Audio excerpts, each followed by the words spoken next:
উনি এক কথার মানুষ, উনি যেটা বলেন সেই কথাটা উনি রাখেন।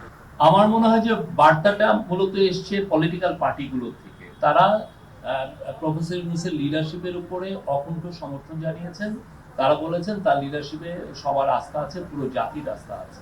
প্রফেসর ইউনূস বিএনপির ওই মিটিংয়েই বলেছেন যে ইলেকশন উনি ডিসেম্বর থেকে জুনের মধ্যে করবেন। উনি বলেছেন যে উনি জুন 30 কাট অফ টাইম এর ওই পারে যাবে না।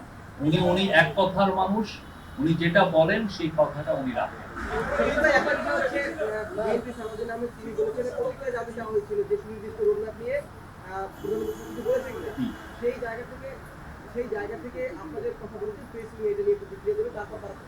আমরা তো কথা বলছি, আমরা এই যে আমরা যা বললাম এই প্রফেসর ইউনূস বারবার বলেছেন ইলেকশন ডিসেম্বর থেকে জুনের মধ্যে হবে, এটা উনি বারবার বলেছেন। এবং কালকে অনেকগুলো পলিটিক্যাল পার্টি আছে, তাদের সাথে উনি আমার মনে হয় এই কথাটাই উনি সুনির্দিষ্ট এই যে জুন 30 তারিখ তো একটা সুনির্দিষ্ট ডেট, ঠিক না?